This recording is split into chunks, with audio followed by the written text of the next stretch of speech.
नमस्कार। साहित्यिकी कार्यक्रम में आपका स्वागत है। आज आप सुनेंगे लीलाधर जगूड़ी से उनकी कुछ कविताएं, अरुण कुमार असफल की कहानी सबक और डॉक्टर सविता मोहन की वार्ता जनसंचार के माध्यम और हिंदी। नई पीढ़ी के हिंदी कथाकारों में अरुण कुमार असफल का अपना विशिष्ट स्थान है। वे अपनी कल्पनाओं को सहज शब्दों में ढालकर उसे अपनी शैली में ऐसे प्रस्तुत करते हैं जैसे मधुमक्खियां फूलों का रस चुनकर शहद बनाती हैं। तो आइए सुनते हैं अरुण कुमार असफल से उनकी कहानी सबक। श्यामलाल रोज की तरह गोलगप्पों की रेहड़ी की तैयारी करने लगा। वह हैंडपंप से अपनी रेहड़ी को मनोयोग से धो रहा था, जबकि उसकी पत्नी चूल्हे पर आलू उबलने को रख सूजी गूंथने के कार्य में लगी थी। पत्नी का बस इतना ही योगदान रहता था। उसके बाद वह भोजन तैयार करने के काम में लग जाती थी, क्योंकि समय पर रेहड़ी लेकर निकलने के लिए आवश्यक था कि समय पर भोजन आदि का प्रबंध हो जाए। दुकानदारी का बाकी काम, जैसे गोलगप्पों में भरने के लिए मसाला, चटपटा पानी आदि की तैयारी वह खुद ही करता था। यहाँ तक कि गोलगप्पों को तलने का काम भी वह खुद ही करता था, क्योंकि इस काम में उसकी पत्नी का हाथ सधा नहीं था। तीसरे पहर की शुरुआत होते ही उसने अपने ठेले को सजाना संवारना शुरू कर दिया। शाम होते ही वह घंटियां टंटनाते हुए अपनी गली से निकल पड़ा। अपनी गली से गुजरते हुए उसकी चाल रोज की तरह तेज थी। वह अपने घर के आसपास कहीं नहीं रुकता था। मोहल्ले की दुकानदारी फलती नहीं थी, पैसे पूरे नहीं मिलते थे। मोहल्ले की लड़कियां रेहड़ी को घेर कर खड़ी हो जाती थी और जितने गोलगप्पे खाती उससे दो एक कम ही बताती। मोहल्ले की बात थी, उनसे बहस कौन करता। श्यामलाल रास्ते में पढ़ने वाले स्कूलों के पास भी अपनी रेहड़ी खड़ी नहीं करता था, क्योंकि वहां ऐसा करने की सख्त मनाही थी। वह अपने घर से 2 किलोमीटर आगे चलकर सुपर बाजार के मुख्य मार्ग से हटकर एक गली में रोज की जगह अपनी रेहड़ी खड़ी कर दी। हालांकि इस सुपर बाजार में खाने की किस्म किस्म की वस्तुएं थी, पर वहां खाने का कोई भी सामान 150 से कम में नहीं आता था। जो लोग सुपर बाजार में जाते थे वे खरीदारी के लिए कम, बल्कि घूमने फिरने के उद्देश्य से अधिक जाते थे। घूम फिरकर जब थक जाते थे तो बाहर आकर इन्हीं रेहड़ी ठेली वालों के पास आकर अपनी भूख प्यास मिटाते थे। श्यामलाल को यह बात मालूम थी कि उनमें वे लोग भी होते थे जिनके बच्चे उन स्कूलों में पढ़ा करते थे जिनके पास गोलगप्पे, चाट वगैरह की रेहड़ियां लगाने की मनाही थी। यहाँ पर ऐसे लोगों से ही उसकी रेहड़ी आबाद रहती थी। ऐसे लोग गोलगप्पों की गिनती में ज्यादा हील हुज्जत नहीं करते थे और श्यामलाल जितनी संख्या बताता उनके पैसे वे लोग चुपचाप चुका देते थे। यह अलग बात थी कि ऐसे लोगों की जेबी खाली करने के लिए वह अकेला नहीं था। 4-5 तो गोलगप्पे वाले थे, 3 चाट वाले, 2 पाव भाजी और मोमो वाले और एक मद्रासी डोसा वाले की भी रेहड़ियां ग्राहकों की प्रतीक्षा में रहती थी। होने के तो मूंगफली वाले, भुट्टा वाले और आइसक्रीम वाले भी थे, लेकिन उनसे श्यामलाल की कोई होड़ ना थी। उसकी प्रतिस्पर्धा केवल गोलगप्पों वालों से थी। श्यामलाल का मानना था कि लोग घर से निकलने से पहले ही तय कर लेते थे कि बाजार में क्या खाना है। रेहड़ी लगाने के कुछ देर बाद ही उसके पास ग्राहक आने लगे थे। हाँ, जब भी कोई बड़ा नोट थमाता तो उसकी गति गड़बड़ा जाती। उसे ठहरना पड़ता और हिसाब लगाना पड़ता, जिससे गोलगप्पों को पकने को आतुर लोग बेचैन हो जाते।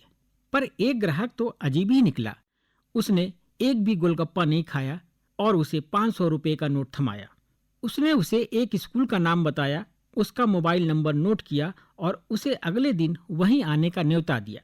श्यामलाल हाथ में 500 का नोट लेकर हतप्रभ सा खड़ा था। फिर पूछा, कोई मेला वेला लगा है क्या? क्योंकि शादी पार्टियों के आर्डर लेने से वह कतराता था। ऐसे मौके पर वह फटे पुराने कपड़े पहनकर नहीं जा सकता था और ऐसे मौक़ों पर देर रात तक रुकना पड़ सकता था, जो उसे पसंद ना था। जब उस आदमी ने कहा, मेला वेला कुछ नहीं, बस कल 12 बजे अपनी रेहड़ी लेकर 1 घंटे के लिए आ जाना, तब श्यामलाल को थोड़ी राहत मिली। वह 500 का नोट जेब में रखते हुए बोला, माल कितना रखना होगा? माल वाल की चिंता मत करो, वह आदमी अनमनस्कता से बोला, इतना ही बस।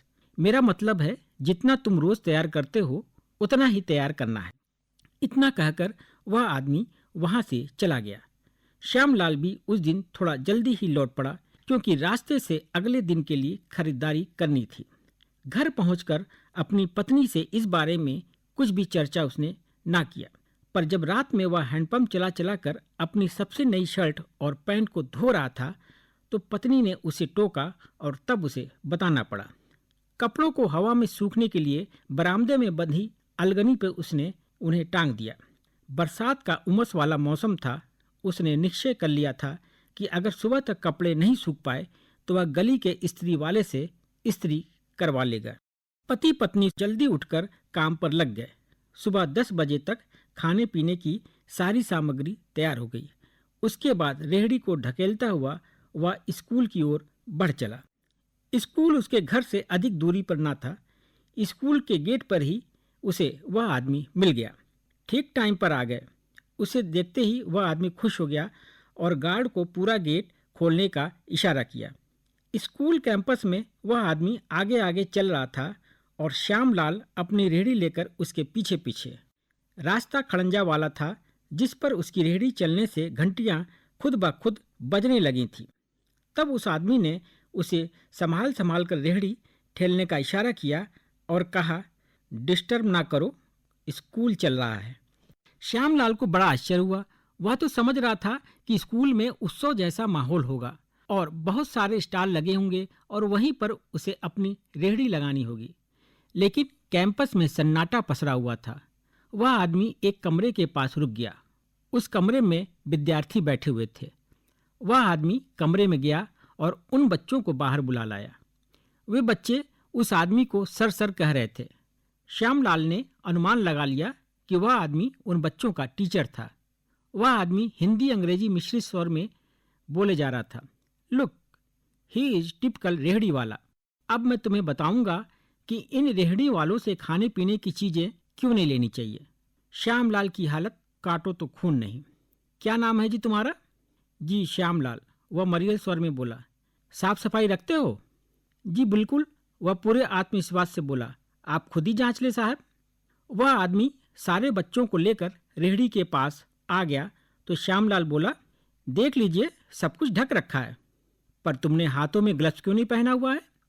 श्यामलाल एक बारगी तो घबरा गया था, लेकिन फिर संभल गया और बोला, साहब जी, बढ़िया साबुन से हाथ धोकर घर से चला हूँ और हर घंटे सादा पानी से हाथों को धोता रहता हूँ। अभी पता चल जाएगा। थोड़ी ही देर में एक चपरासी कांच की जग में बिल्कुल साफ पानी लेकर आया। श्यामलाल, जरा अपना एक हाथ इसमें डुबोना। श्यामलाल को काट मार गया। उसकी हालत पर उस आदमी का ध्यान गया और वह दिलासा देते हुए बोला, घबराओ मत, तुम्हारा कुछ भी ना होगा। बच्चों को समझाना भर है कि रेहड़ी ठेली पर खाने से उन्हें क्या नुकसान हो सकता है। श्यामलाल ने डरते डरते अपना एक हाथ कांच के उस बर्तन में डुबो दिया और जब उस आदमी ने कहा कि बाहर निकालो तो उसने बाहर निकाल दिया। फिर वह आदमी उस पानी को बच्चों को दिखाते हुए अंग्रेजी में ना जाने क्या गिटिर पिटिर करने लगा था। उसके बाद चपरासी काले रंग की एक मशीन लेकर आया। यह मशीन कुछ वैसी थी जैसे कि मोचियों का 3 पैरा होता था। वह आदमी उसे माइक्रोस्कोप बोल रहा था। आओ चले तुम्हारे मटके की पानी की जांच करते हैं। उस आदमी ने चम्मच से मटके का चटपटा पानी निकाला और मशीन पर बनी प्लेट पर कुछ बूंदें डाल दी। फिर बारी बारी से सब बच्चों को उस पर लगे लेंस से दिखाने लगा और अंग्रेजी में कुछ समझाने लगा। उसके बाद वह आदमी श्यामलाल से गोलगप्पों में भरे जाने वाले मसालों की जानकारी लेने लगा। श्यामलाल एक एक करके सारे मसालों का नाम लेता रहा और जब उसने लाल मिर्च का नाम लिया तो वह आदमी जोर से बोला, रेड चिली। फिर वह आदमी लाल मिर्च के नुकसान के बारे में बच्चों को बताता रहा। अंत में उस आदमी ने श्यामलाल को बताया कि उसका काम हो चुका था और अब वहां से चला जाए। तब श्यामलाल जेब से 500 रुपये का नोट निकालकर उस आदमी को थमाने लगा। वह आदमी हैरत से बोला, यह क्या श्यामलाल, यह तो तुम्हारा मेहनताना है। साहब जी, सामान तो आप लोगों ने कुछ लिया नहीं, इसलिए मैं रुपये किस बात के लूँ। आपको 500 रुपये तो लेने ही पड़ेंगे। कम से कम इन बच्चों को इस बात की तो सबक मिले कि रेहड़ी ठेली वाले इतने बुरे भी नहीं हैं। और श्यामलाल गोलगप्पे वाला 500 का नोट उस आदमी को थमाकर उसी रास्ते वापस लौटने लगा। सबक। अभी आप अरुण कुमार असफल से उनकी ये कहानी सुन रहे थे और अब प्रख्यात कवि लीलाधर जगूड़ी प्रस्तुत कर रहे हैं अपनी कुछ कविताएं। कुछ कविताएं मैं सुनाना चाहता हूँ। आजकल कविताएं या तो मौसम के हिसाब से सुनाई जाती हैं या फैशन के हिसाब से या समाज के हिसाब से। तो जैसे अब बारिश तो नहीं हो रही, लेकिन बारिश की परिकल्पना तो हो ही रही है कि बारिश आनी चाहिए। तो बारिश में बचपन का जीवन और छाते का जीवन याद आता है। बारिश में बचपन का जीवन और छाते का जीवन याद आता है। बीच में एक हल्के लोहे का पॉलिश किया हुआ डंडा, काला कपड़ा ताने हुए पुराना छाता याद आता है। पुराना छाता याद आता है, काला कपड़ा ताने हुए पुराना छाता याद आता है, जो पनधारियों से लक्ष्मण रेखा सी बना देता था, जो पनधारियों से लक्ष्मण रेखा सी बना देता था मेरे चारों ओर। उसी में रहकर चलना होता था, सिर और पैरों को बचाना होता था। जो पनधारियों से लक्ष्मण रेखा सी बना देता था मेरे चारों ओर, उसी में रहकर चलना होता था, सिर और पैरों को बचाना होता था। सबसे पहले पीठ और कंधों का ध्यान रखना पड़ता है। छाता भी सिर को बहुत सिखा देता है, छाता भी सिर को बहुत सिखा देता है। आंखें नाप लेती थीं कि घुटनों से ज़्यादा है पानी। आंखें नाप लेती थीं कि घुटनों से ज़्यादा है पानी। बच सको तो तुम ज्ञानी हो, वरना बारिश तो भिगोने ही आई है। बच सको तो तुम ज्ञानी हो, वरना बारिश तो भिगोने ही आई है। अपनी पूरी पूंजी बादलों को सौंप आई है। आंखें नाप लेती थीं कि घुटनों से ज़्यादा है पानी। बच सको तो तुम ज्ञानी हो, वरना बारिश तो भिगोने ही आई है। अपनी पूरी पूंजी बादलों को सौंप आई है। बारिश तो भिगोने ही आई है। दल के दल बादल उमड़ उमड़ आते हैं, दल के दल बादल उमड़ उमड़ आते हैं।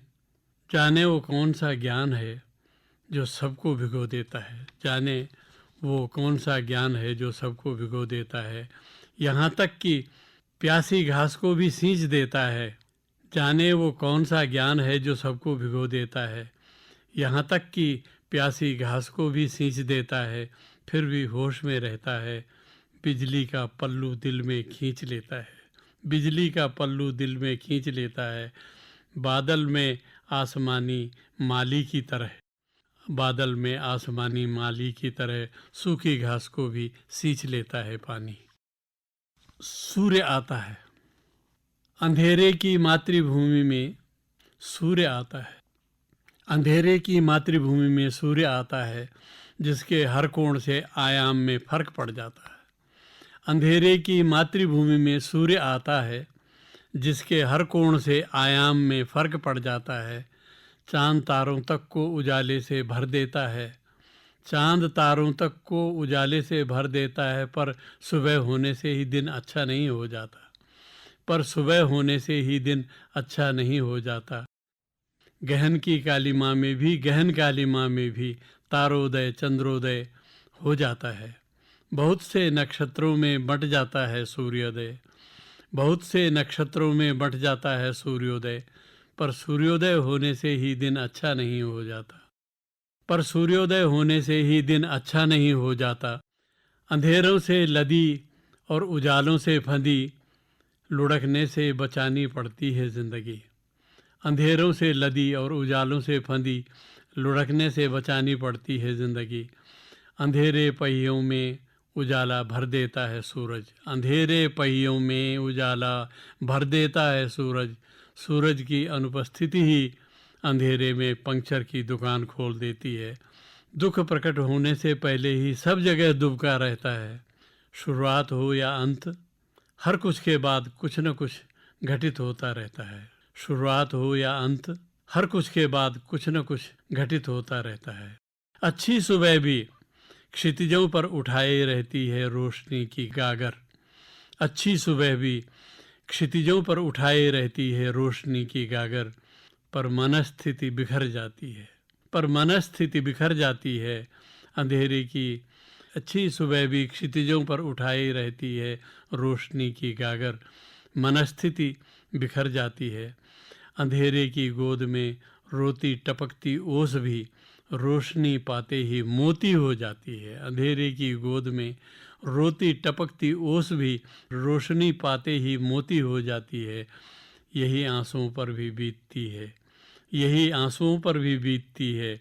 अंधेरे का मुंह उजाले से पुत जाता है, अंधेरे का मुंह उजाले से पुत जाता है, पर पृथ्वी का रोना झरनों और नदियों में बदल जाता है, पर पृथ्वी का रोना झरनों और नदियों में बदल जाता है। फिर भी धुंध सा उठने लगता है उम्मीदों का चेहरा, फिर भी धुंध सा उठने लगता है उम्मीदों का चेहरा। पूरा जीवन एक मोहरा बन जाता है, पूरा जीवन एक मोहरा बन जाता है। एक और कविता, अपना बचपन।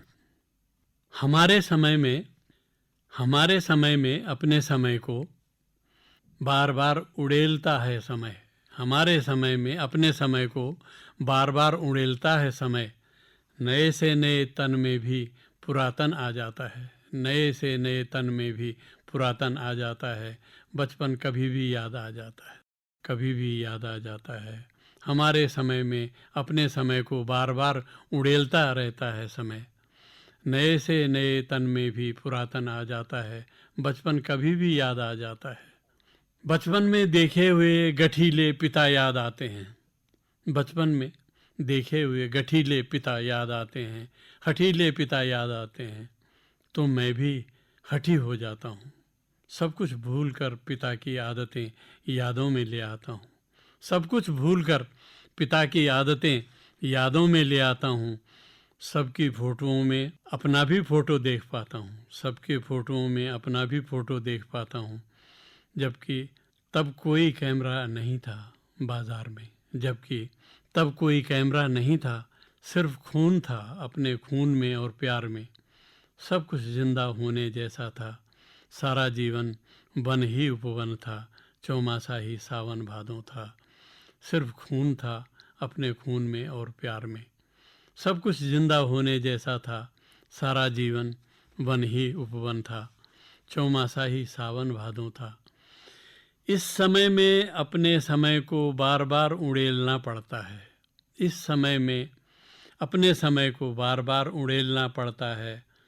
कुछ छलक जाता है, कुछ उड़ जाता है हवा में, कुछ छलक जाता है, कुछ उड़ जाता है हवा में।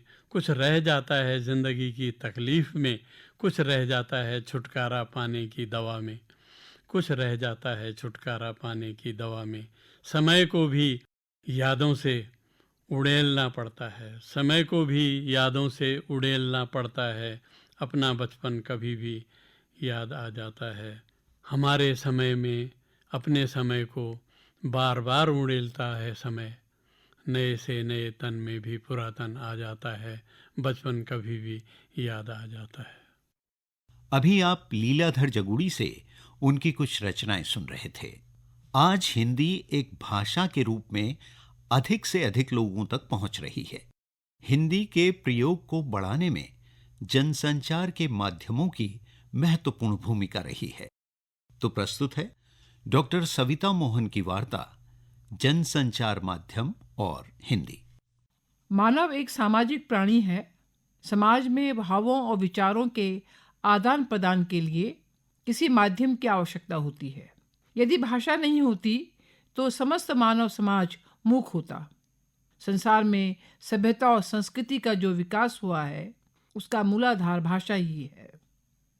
जनसंचार माध्यम यानी कम्युनिकेशन मूलतः उस प्रक्रिया का नाम है जो संप्रेषण के समस्त कर्मों में प्रयुक्त होती है। हर संचार का एक मीडिया होता है। मीडिया इस तरह जनसंचार की प्रक्रिया का रूप कहलाता है। आज हम मीडिया के युग में जी रहे हैं। मीडिया का यह बहुप्रचलित उपकरण भाषा के पहिए पर ही चलता है। जनसंचार के माध्यमों को दो वर्गों में विभाजित किया जा सकता है, परंपरागत संचार माध्यम और आधुनिक वैज्ञानिक माध्यम। भारत की राष्ट्रभाषा होने के नाते हिंदी का प्रचार प्रसार भारत में तो हो ही रहा है, इसके अतिरिक्त वैश्वीकरण के दौर में हिंदी विश्व के अन्य देशों में भी फैल रही है, जिसका श्रेय मीडिया को जाता है।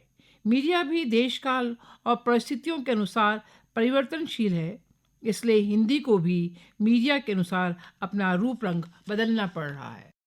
भाषा लेखन की परंपरा नई वस्तु नहीं है। मुद्रण कला के आविष्कार ने मीडिया के रूप में भाषा और साहित्य में स्थायित्व प्रदान करके एक क्रांतिकारी परिवर्तन किया है। हस्तलिखित ग्रंथ इसी जनसंचार के कारण प्रकाशित हुए। प्रिंट मीडिया अर्थात प्रिंटिंग प्रेस ने लेखन कार्य को सुगम बनाया। गीता प्रेस गोरखपुर, नवल किशोर प्रेस लखनऊ और Venkateshwar press Bombay printing press के वे महत्वपूर्ण नाम हैं जिन्होंने हिंदी भाषा के विकास में महत्वपूर्ण योगदान दिया। भारतीय स्वतंत्रता संग्राम प्रिंटिंग प्रेस से ही जन जन तक सहज ही पहुंच पाया। आकाशवाणी का आविष्कार मीडिया क्रांति के इतिहास में एक नया युग लेकर आया। आकाशवाणी एक श्रव्य माध्यम है। आकाशवाणी ने राजनीति, व्यापार और साहित्य जगत को घर घर तक पहुंचा दिया। BBC लंदन और वॉइस ऑफ अमेरिका की भांति आकाशवाणी को प्रत्येक भारतीय परिवार ने अपने एक बुद्धिमान पारिवारिक सदस्य के रूप में अपना लिया। समाचार, रेडियो रिपोर्ट, वार्ता, परिचर्चा, नाटक, महिला कार्यक्रम, युवा कार्यक्रम, बाल जगत, कृषि जगत, कवि सम्मेलन, स्वर लहरी आदि कार्यक्रम आज भी घर घर में सुने जाते हैं। इसी तरह सिनेमा एक मशीनीकृत नाटक है। सिनेमा ने हिंदी के प्रचार प्रसार में बहुत योगदान दिया। भारतीय भाषाओं में संसार के सभी देशों से अधिक फिल्में बनती हैं। इन फिल्मों का प्रदर्शन संसार के सभी देशों में होता है। स्वाभाविक है कि इन फिल्मों के माध्यम से हिंदी विश्व विख्यात हो रही है। दूरदर्शन मीडिया के आविष्कारों में एक सर्वाधिक महत्वपूर्ण आविष्कार है। दूरदर्शन ने आज हमारे जीवन में अपनी जड़ जमा ली है। मनोरंजन, समाचार, शिक्षा, स्वास्थ्य, रोजगार जैसे सभी प्रकार का ज्ञान दूरदर्शन के माध्यम से सर्वसुलभ है। जो जो आधुनिकतम वैज्ञानिक आविष्कारों और तकनीकी का विकास हो रहा है, त्यों त्यों मीडिया में विस्तार और विकास भी हो रहा है। मीडिया अब मल्टीमीडिया का रूप धारण कर रहा है। मल्टीमीडिया ने सामाजिक ढांचे को पूर्ण रूप से अपनी गिरफ्त में ले लिया है। इंटरनेट विश्व में विज्ञान की एक बहुत बड़ी महत्वपूर्ण उपलब्धि है, जिसने समय और स्थान की दूरी को समाप्त कर दिया है। सारे विश्व को एक नेटवर्क में बांध दिया है, जिसके कारण भाषा के वाचिक, लिखित और यांत्रिक रूप एक स्थान पर प्रत्यक्ष हो रहे हैं। कंप्यूटर के साथ टेलीफोन को जोड़ देने से सूचना और ज्ञान का अनंत आकाश प्रत्यक्ष कर देने की तकनीक का नाम ही इंटरनेट है। इंटरनेट बहुरूपा है। Cyber space, super highway, information super highway, the net online आदि। मल्टीमीडिया का यह रूप विश्व भर में लाखों कंप्यूटरों को एक साथ जोड़कर सूचनाओं का आदान प्रदान कर देता है। भाषा ये बंधन नहीं है। आप अनुवाद के माध्यम से अपनी भाषा को पढ़ और देख सकते हैं। आंकड़ों का संप्रेषण, समाचार संप्रेषण, शोध कार्य, पुस्तकालयों से संपर्क आदि जन उपयोगी कार्य इंटरनेट से क्षणांक में ही हो जाते हैं। इंटरनेट जैसे कोई अलादीन का चिराग हो। नई पीढ़ी कंप्यूटर, स्मार्टफोन या मोबाइल के बिना जीने की कल्पना ही नहीं कर सकती। कंप्यूटर का विकास सर्वप्रथम ऐसे देश में हुआ जिनकी भाषा मुख्यतः अंग्रेजी या रोमन लिपि पर आधारित कोई यूरोपियन भाषा थी। साथ ही यह भी सत्य है कि औपनिवेशिक शासन व्यवस्था के कारण भी अंग्रेजी कार्य व्यवहार कंप्यूटर की भाषा बनी, परंतु इस बात का कोई तकनीकी कारण नहीं है कि रोमन लिपि या अंग्रेजी कंप्यूटर के लिए आदर्श भाषा समझी जाए। वस्तुतः कंप्यूटर की कोई भाषा नहीं होती। वह संकेतों की स्वतंत्र गणितीय भाषा है और उसी में से भाषा रूपायित होती है। आज कंप्यूटर, मोबाइल पर हिंदी देखना, लिखना, पढ़ना भले ही आसान लगता हो, लेकिन इसकी शुरुआत ऐसी नहीं थी। क्योंकि पश्चिमी देशों में इसकी शुरुआत हुई, अतः सूचना प्रौद्योगिकी की प्रारंभिक भाषा अंग्रेजी रही और एक आम भारतीय इसके लाभों से वर्षों तक मात्र इस कारण वंचित रहा कि वह अंग्रेजी नहीं जानता। इस समस्या के समाधान के लिए देश की सरकार ने अपनी भाषा और लिपि में सॉफ्टवेयर तैयार करने की दिशा में प्रयोग करने प्रारंभ किए। वर्ष 1965 के आसपास हिंदी भाषा और देवनागरी लिपि को लेकर कंप्यूटर पर काम आरंभ हुआ और वर्ष 1970 के बाद आशानुरूप सफलता मिलने लगी। CEIL हैदराबाद की एक कंपनी ने 1977 में हिंदी में फोटोन नामक कंप्यूटर भाषा में कार्यक्रम बनाया, जिसके आधार पर कहा जा सकता है कि कंप्यूटर पर हिंदी 1977 में आई। सूचना प्रौद्योगिकी की शुरुआत भले ही अमेरिका में हुई हो, लेकिन यह भारत की मदद के बिना बढ़ नहीं सकती थी। कुछ वर्ष पूर्व गूगल के भूतपूर्व CEO एरिक स्मिथ ने यह स्वीकारोक्ति की कि आने वाले वर्षों में भारत दुनिया के बड़े कंप्यूटर बाजारों में से एक होगा और इंटरनेट पर दुनिया की जिन 3 भाषाओं का दबदबा रहेगा उसमें से हिंदी प्रमुख होगी।